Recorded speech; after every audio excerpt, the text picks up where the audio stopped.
and welcome to a Stargate lore video. It's been a while since I did just a straight up lore video that wasn't also a discussion or theory.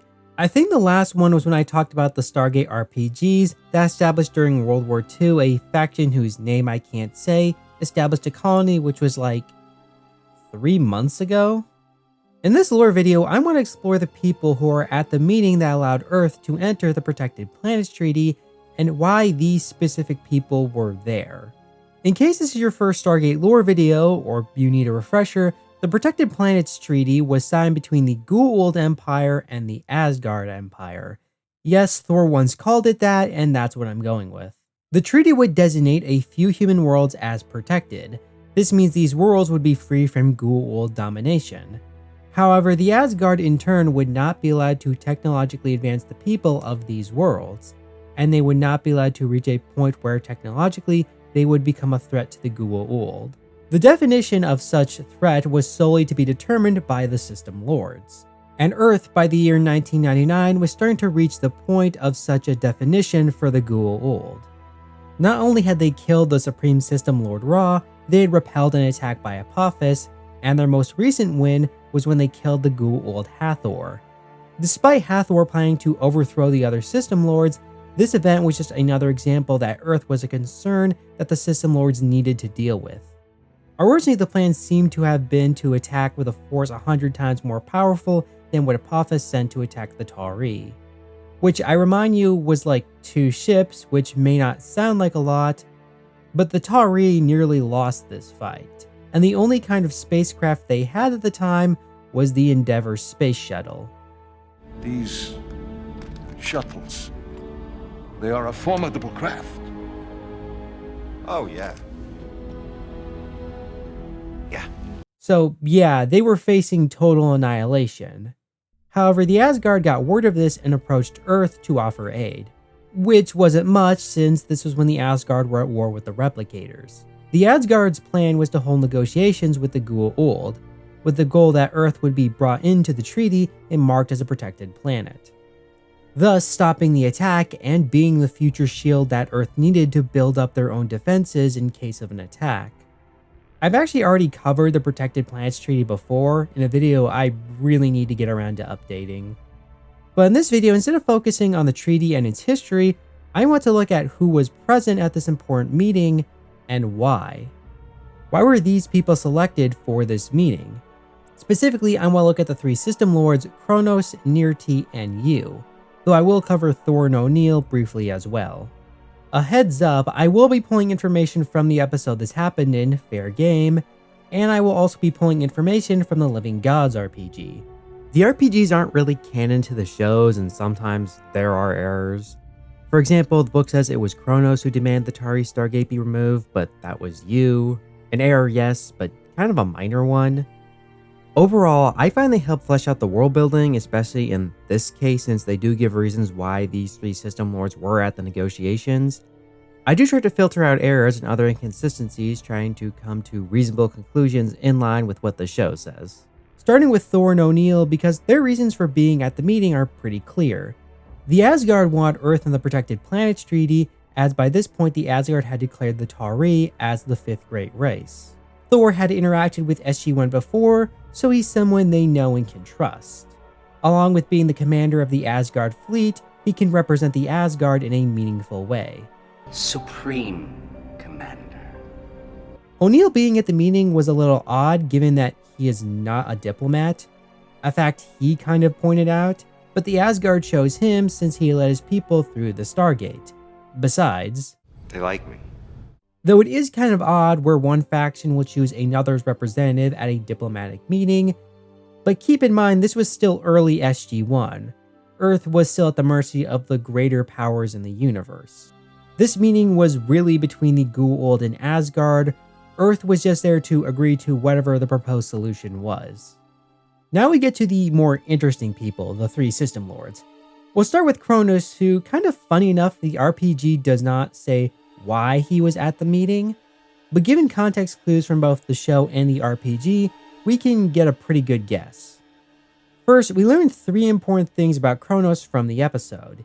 He was one of the most influential system lords, he banished Sokar, and Daniel theorizes that due to his rivalry with Apophis, that Kronos prevented the other system lords from joining in the first attack on Earth. In the RPG, we get some key details. Specifically, he had aspirations to usurp Ra to become the ruler of the Goa'uld Empire. He has one of the largest armies and fleet, but was held in check by other powerful system lords, such as Ra, Apophis U, and Hera. When Ra died, he wasted no time in exploiting the chaos, gaining much more influence among his peers and even coming to an uneasy truce with Yu, though only after an aborted invasion of Yu's territory.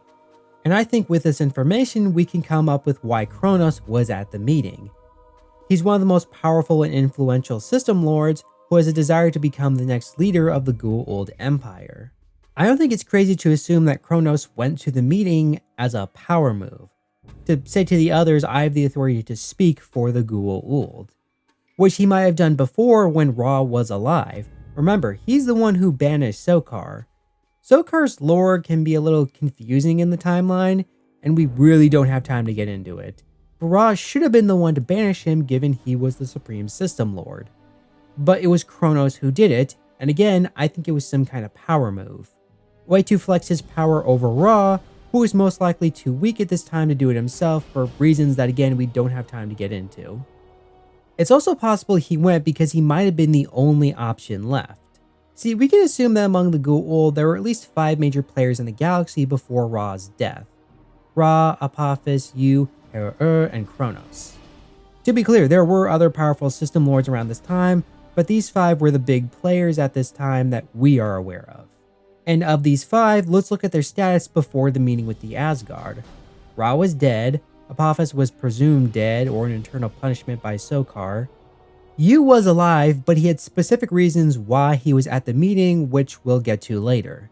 So we'll put him to the side for now, leaving only 2, Hera and Kronos.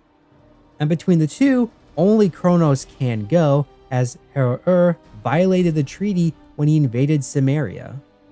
Not exactly a good look if one of the people representing the Goa'uld to let Earth into the Protected Planets Treaty openly violated said treaty. So Kronos might have been the only option for a major system lord the Goa'uld could send to the meeting. And yes, Yu was there too, but again, he has a reason to be at the meeting. And in the new RPG, yes, I'm counting this one too, Yu's power was partly based on his alliance with Ra. With Ra gone, it's likely his base of power could have been diminished and he didn't have as much influence when this meeting went down. Which wouldn't be the first time something like that happened, as later on in the series, Yu's influence would be hurt when he didn't vote to let Anubis back into the ranks of the System Lords. Next, we have Nirrti, who unlike Kronos and Yu, had interacted with the Tau'ri before, when she released a bacterial infection that killed off an entire human population of 1,432 people, and implanted a small girl with a bomb with the intention of destroying Earth's Stargate. The System Lords can't be trusted either as a group or individuals. They're posturing egomaniacs, driven by an insatiable lust for power. Each one capable of unimaginable evil. During the episode, we learned she was opposed to Earth's inclusion into the treaty. She would also try to assassinate Kronos, with Lord Yu saying that she had coveted Kronos' territory. The RPG mostly expands and actually combines these two events. While she had been a somewhat successful system lord battling Apophis on occasion, her fortunes had begun to worsen recently, in part due to the Tau'ri when they outsmarted her plan to destroy them. The RPG says she demanded to be at the negotiations. Her plan was to kill Kronos and arrange for the Tau'ri to take the blame, ridding herself of a hated rival and the irritating Terrans. And yes, this book uses the word Terran, a term I don't think Stargate has ever used before, but I'm not opposed to it. Anyway, I think you can combine these two ideas into one narrative.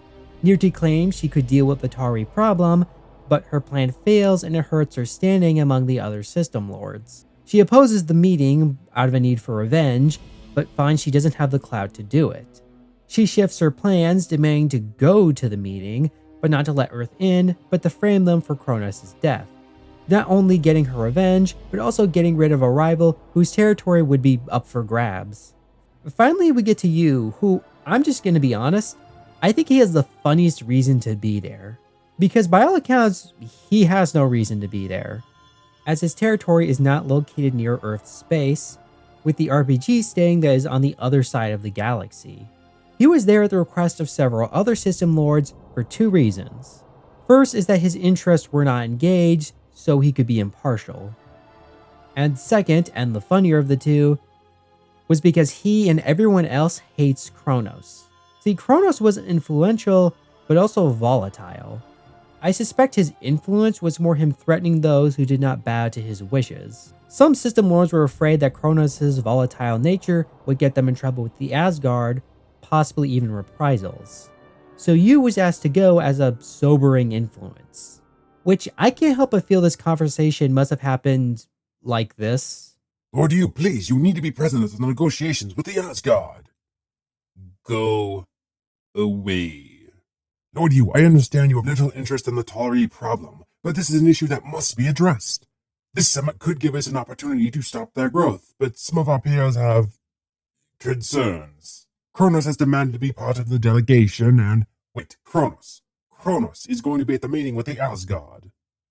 Yes? Moron, I knew he'd try something like this. He's probably going to start a war. Fine, I'll go. Hopefully these Tau'ri have some decent food while I am there.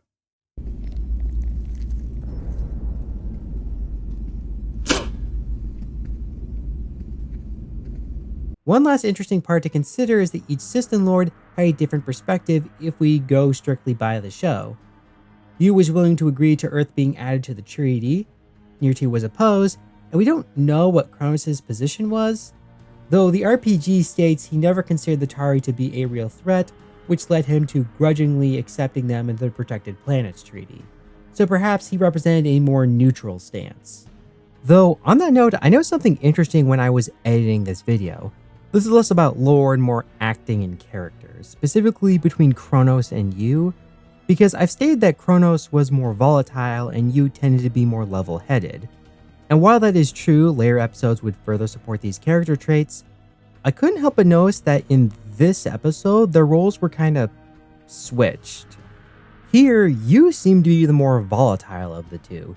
He made more outbursts, ripping a camera out of the wall, and even tried to strangle Nirrti when her plans were exposed. Meanwhile, Kronos seemed the more level-headed of the two. And I noticed that oftentimes people will look at him as the main decision maker of the Goa'uld delegation, or even the voice of reason. Now, granted, this is most likely a case of first appearance syndrome, where characters in their first appearance are slightly off from their later depictions, either due to character development that has not happened yet, or the writers still figuring out what they want their characters to be like. And that's the reasons why each person was at the negotiations to let Earth in the Protected Planets Treaty. But what do you all think? Can you think of any other reason why these people were chosen to be at this meeting? Tell me your thoughts in the comments below. Leave a like and subscribe. Follow me on my social medias. And remember, Come on in. Have a seat. Thank you, Dr. Jackson. Hello, you. Well,